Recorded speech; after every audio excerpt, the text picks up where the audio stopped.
Hello and welcome to LCTV News. I'm Medina Sehi. In this edition of LCTV News, Mayor McGee's State of the City address, City Council vote, ribbon cutting for new apartments, and more. The State of the City address took place in the Lynn Area Chamber of Commerce. Mayor McGee started with expressing how financial issues have been pushed aside in Lynn for too long. McGee said that they work with Mass Department of Revenue to help find these solutions. The City of Lynn approved a home rule petition to borrow $14 million to balance the budget and help bring immediate stability. They're also working closely with UMass Boston on how to create better financial developments in Lynn. McGee said that Lynn has been designated by the federal government as an opportunity zone. McGee wants to expand that with making Lynn more attractive to future investors. On June 28th, Lynn City Council voted to approve Mayor McGee's proposed fiscal year 2019 budget. With the approval of the budget, Mayor McGee hopes the City of Lynn will be on the path of economic growth. In this budget of the city is able to fund net spending for schools with the $847,564 in reserves. The budget approval also allows the city to hire a full-time chief financial officer, 20 new firefighters, and 10 new police officers. The Department of Public Works will include an addition of $300,000 to go towards the city's snow and ice removal and will also allow DPW to hire one more full-time employee. The Lynn School Committee voted to approve a $147.2 million budget during their meeting on June 28th. The budget approval will help the City of Lynn address these issues that they've had with enrollment, which has plagued the city for years. With the increased number of student population in the City of Lynn, the budget will fully fund schools' net spending. The budget is $2 million above the school spending requirement and will help the city avoid any penalties from the state for not spending what is required of schools under Chapter 70 of the state's general law. Nathaniel Pagan and Victor Figueroa Flores have been arrested and charged with the murder of 25-year-old Romel Danis. Pagan, who is 16, was arrested by New York State Police on July 5th after officers stopped him on Interstate 84 in the town of Wallkill. Pagan was charged with being a fugitive from the justice. Pagan was extradited to Massachusetts after waiving his right to challenge extradition during a proceeding in Orange County Court. Victor Figueroa Flores, who is 18, of Lynn, was arrested at his home on Thursday, June 28th and charged with first-degree murder. Flores is being held without bail and is due back in court on July 23rd. Art and Lynn seem to go hand in hand. Lynn has signed a cultural compact with the Massachusetts Cultural Council. This makes Lynn one of only 6 communities in the state to sign this. The signing ceremony was held in the Lynn City Hall. The signing will expand Lynn's mission to foster art, improve quality of life, and attract visitors.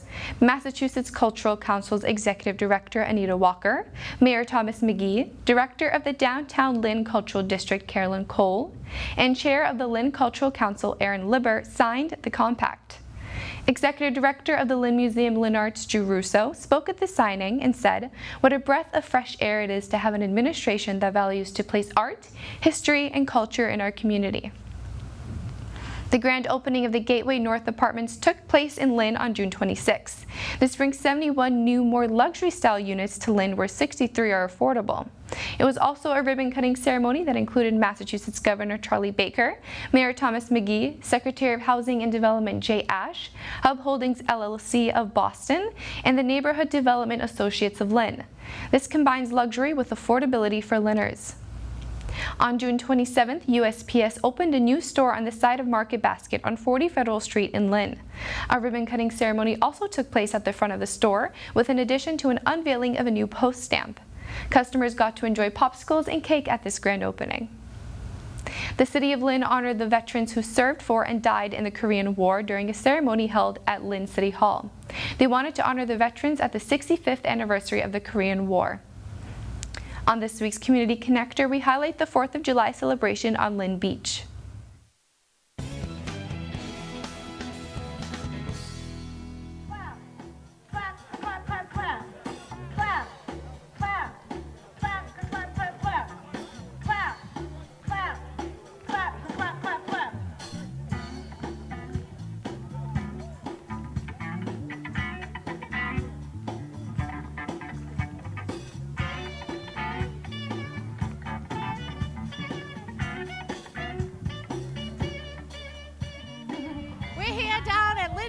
At the annual 4th of July gathering. I've been coming here for 15 years. How long you been coming? 8. Love coming. Lois Lane's the greatest. The music's great. Fireworks are great. My favorite part of coming down here is to spend time with my grandmother and have fun. My favorite part of coming down here is to spend time with my grandson and have fun. And the fried dough. Happy 4th of July! Woo! This ain't no place to be if you plan on being a star. Let me tell you, it's always cool. And the boss don't mind sometimes if you act a fool at the car wash. Talking about the car wash, yeah. Come on, y'all, and sing it. So we've been hearing about this for many years, and about 5 years ago we decided to check it out, and we were really impressed. We thought that the city of Lynn really put on a really good thing for the community. Great time for a family affair. The music is always great, and of course the fireworks. You know, it's a nice way to spend the 3rd of July. Hey, neighbors across the street.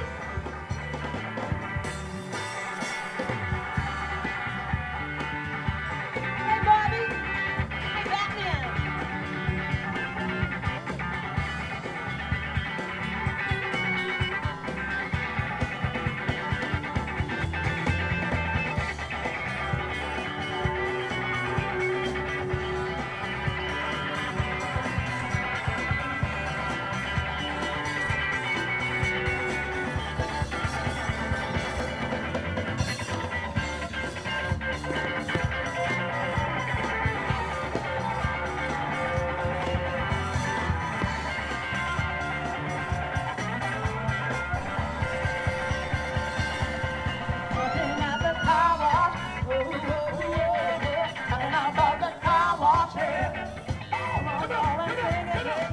This is our yearly tradition. We've been doing it for 9 years, and we just gather around. Happy 4th of July!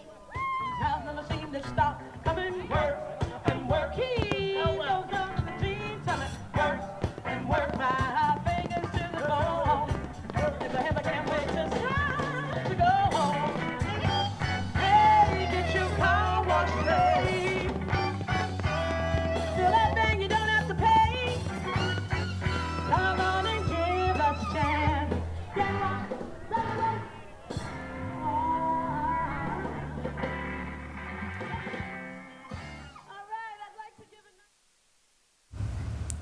Lynn Uncovered is a web series from LCTV. Artists, restaurants, organizations, and ordinary people help mold the city, and we aim to tell their stories. This week's episode focused on the Beyond Walls Lighting Underpass project. The community feedback was to install lights under the commuter rail bridge. The team went a step further to incorporate art into the lights.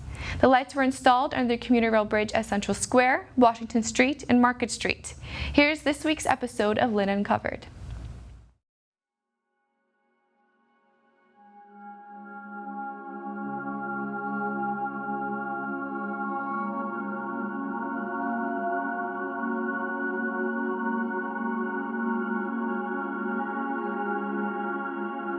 Lynn was a place, I think the perception's always been there that it's a dangerous place. I think it's the contrary. I think like all urban areas, we have issues that we have to deal with. The Underpass Lighting project started through the work of Mass Development and Interface Studios. And Interface Studios had a lot of conversations with the community. There was a desire for underpass lighting of 3 MBTA-owned bridges that cut through the heart of the downtown. And it was a real desire to have them lit, that they were areas of high vehicle and pedestrian strikes, as well as some crime activity. This was based on the lack of lighting there. It's an interesting way, using art and light, to connect 2 parts of the downtown, improve walkability. And this is something that the residents said, hey, here's a need. We'd love to make this happen. So naturally, it was just a great project to kind of work on. The lighting is perhaps the most beneficial work that we've done, in that, perhaps it's going to save lives, right? So right now on Market Street, people are getting hit by cars because there's no lighting under there. The team obviously really cares. We think that this can be truly transformative. I think our hope for Washington Street and Central Square is that it creates an environment that's an increased walkability factor. So more people are walking around, more people are looking at this system and looking at the lights. And as they walk around, there's more eyes on the street. There's less negative activity and more positive activity. Our mission is to activate underused public space to strengthen community. What we would love the community to kind of take away from the project is this sense that art is such a powerful kind of bridge. We could have easily worked on a project to just illuminate the underpass with just typical white light, but we want to step further and use art to really satisfy the lighting component of the project, but then also just to show there is such a huge power in art, and hopefully impact those in the community that may be artists themselves, that are hoping to use their craft in life. And this is just a really visible example of the power of art, and we hope to really inspire folks in the community. This could be a hallmark for what Lynn is all about. So I think the community is going to see more walkability, improved sense of space, and something really to be proud of, something that if you go up and down the East Coast, there aren't many projects like this, where you have public infrastructure projects that provide light. That's really it. But we're providing light, and we're using art to do that, and that's something very unique, something that everybody in the community I think is going to be really proud of, and something that they can say, this is from Lynn, this is from my home, from my neighborhood, and we really banded together to make this happen. There were lots of partners and contributors that came together to make this happen. So it's just a beautiful story, one that so many people in the community can be proud of.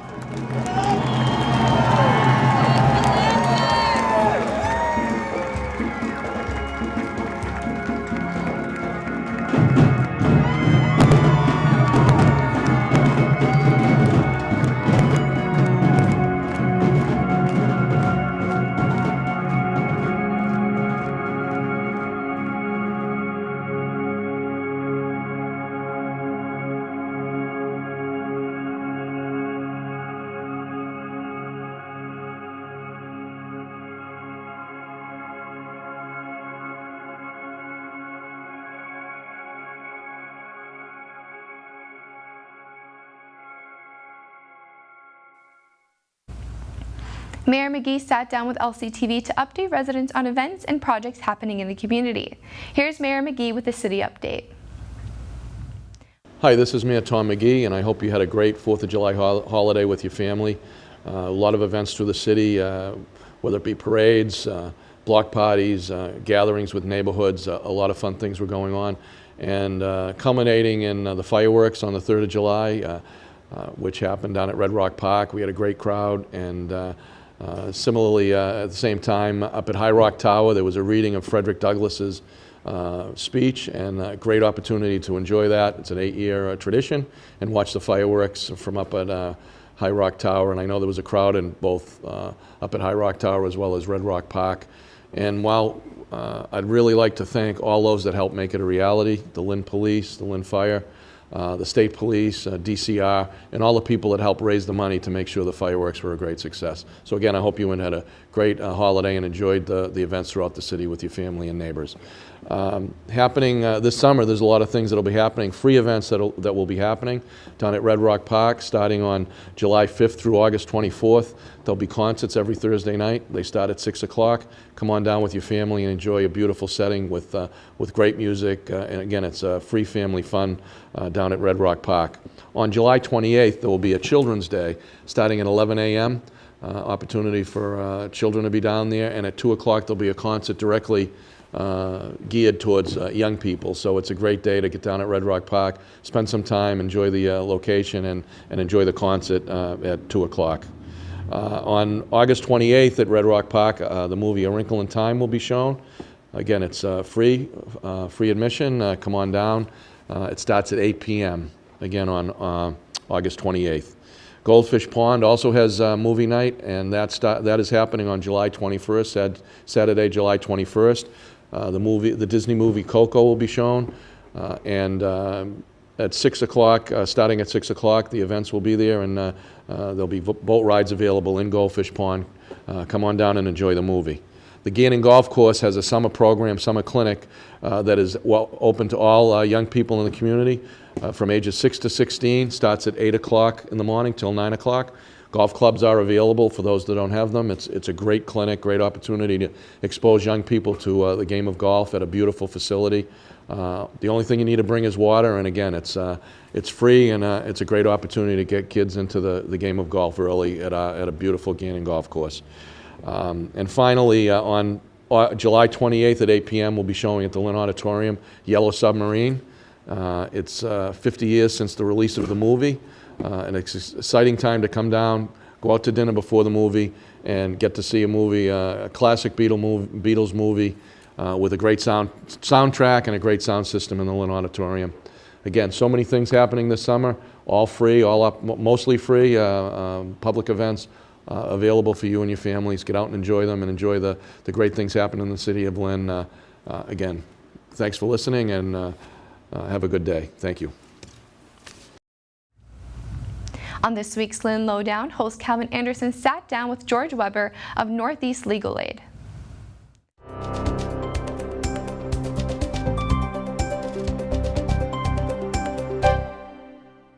Hello, welcome to another edition of the Lynn Lowdown. Today my guest is George Weber. He's Executive Director of Northeast Legal Aid. Welcome to the show. Thank you. Happy to be here. So George, why don't you tell us a little bit about what Northeast Legal Aid is, how many offices, and what do you do? Sure. Thank you. I'm very happy to be here. I'm glad to be here. So Northeast Legal Aid has offices in Lynn, Lawrence, and Lowell, and it also has a part-time limited hours office in Haverhill. It provides free legal aid to low-income individuals and to the elderly. The work that we do includes a representation of people who are in need of help with housing issues, landlord-tenant issues, with family law issues. In particular, we provide help to survivors of domestic violence and provide them with family law help. We provide help to undocumented individuals. Actually, our subsidiary does that, and I'll tell you in a minute about our subsidiary. We also provide help on public benefits issues, and we provide help to elders, and we provide some help to community development and entrepreneur issues, very small businesses that are looking for free legal advice.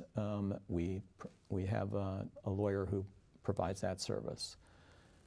If I could, I'd like to tell you a little bit about the history of Northeast Legal Aid. Yes, thanks. So Northeast Legal Aid is actually the result of a merger that took place in 2014.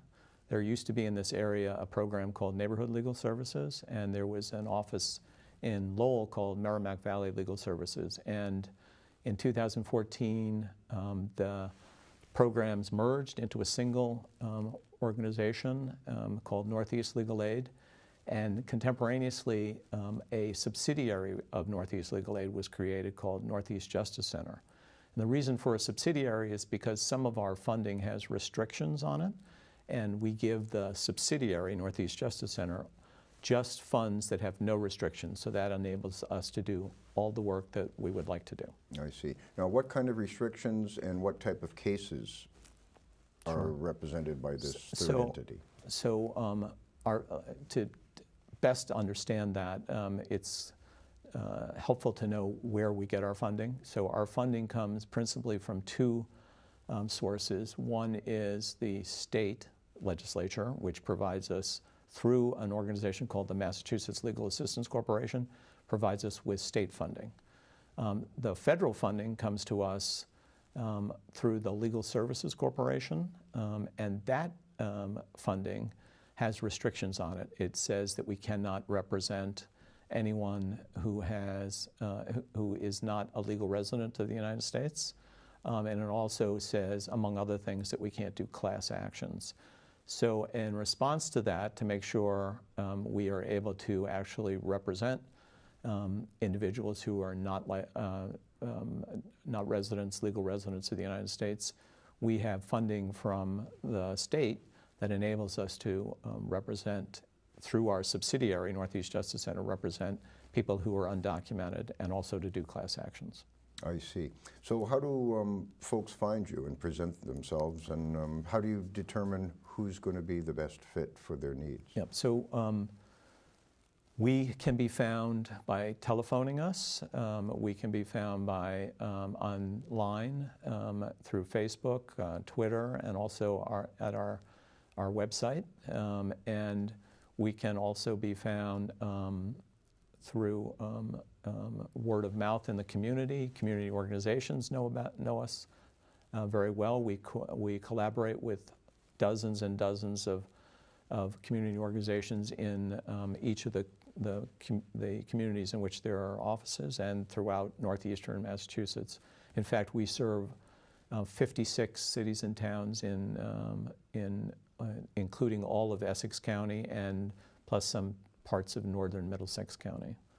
Okay, so these 3 offices just happen to be in the large population districts, but all the surrounding communities can participate too. Yes. How about over the border in New Hampshire? Anything like that? No, we don't. We are restricted in terms of providing legal aid. We have to provide it in Massachusetts. Okay.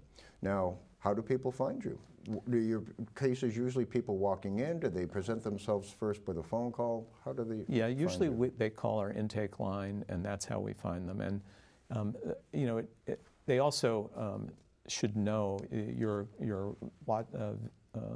listeners and people watching should know what kind of services we offer. And we offer, for example, housing, landlord-tenant. We offer family law.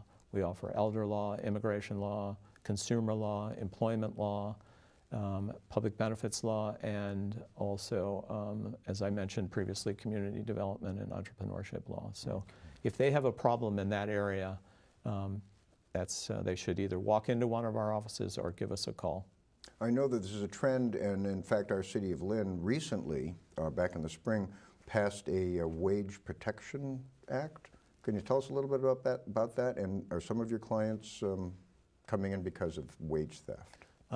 So they can also contact us related to wage and employment issues. We'll take a look at those.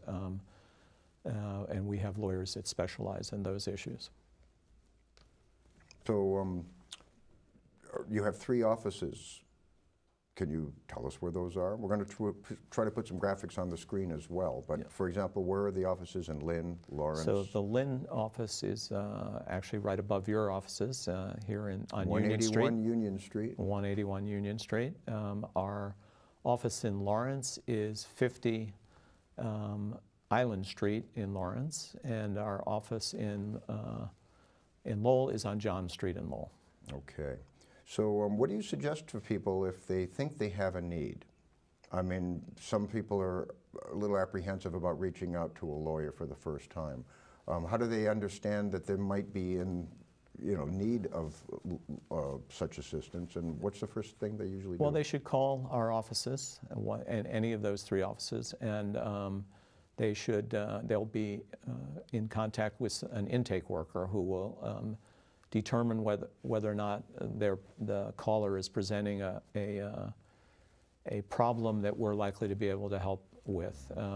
I should tell you that unfortunately, because of shortage of resources, though we have 30 lawyers spread among those 3 offices, we end up turning away a large percentage, over 50% of those people that contact us that are eligible for our services in terms of their income level. We end up turning away because we just cannot help everybody that we would like to help. Yeah, and it's not probably a good system to try to have a waiting list, because they have needs that they need worked on immediately. Right. So waiting for an opening just doesn't work when you have time frames and court dockets going Typically, yeah, that's true. Although we try to give some help to everybody that contacts us, but in terms of full representation or assigning a lawyer to them, as I say, we turn away a lot of eligible clients, but we will try to make referrals to... I was just going to ask about your referral bank. Yes, so we'll try to make referrals to people, to either lawyers that are volunteered, private lawyers that are volunteered to supplement our services, or to agencies that might be able to help the caller. Okay. So any last thoughts? We got about a minute left. So I want to mention one special program that we recently initiated, and that is we are trying to provide services to grandparents and other non-parent caregivers of children who are living in families that are struggling with opioid addiction. We're able to provide grandparents and other non-parent caregivers with advice about guardianships, about health care and educational authorizations, about housing issues, about wills, about the full panoply of potential issues that a grandparent or other non-parent relative might encounter in trying to help young children living in families that are survivors of opioid problems. Okay, sounds like everything's keeping up with the current needs of our society. We're trying very hard, and I'd also like to urge your viewers to, especially viewers that are themselves lawyers, to volunteer, because we have so many people that need help. And if you can afford to send a contribution to us, that would be wonderful, because as I mentioned, we're turning away thousands of people every year. Even though we're helping thousands of people, we're turning away thousands because we just don't have the resources that we need to help people. Okay, I hope this little interview has stirred some interest. Remember, folks, you can tune in, actually check their Facebook and Facebook, our website. We have a website. Yeah, just Google Northeast Legal Aid and you'll find us either. All right. So start your journey there, and they're there to help us out as individuals and as a community. Thank you very much for being here, George Weber, and for letting us know about Northeast Legal Aid. My pleasure. Thank you for inviting me. And until next time, we'll see you on the Lynn Lowdown.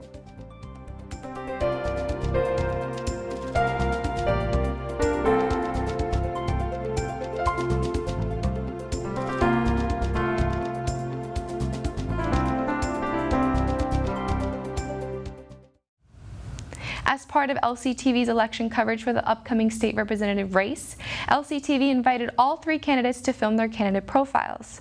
You can watch the candidate profiles on our YouTube channel or website. Thank you for watching the LCTV News. I'm your host, Medina Sehi. Like us on Facebook and subscribe to our YouTube channel and check out our new website. Have a great day.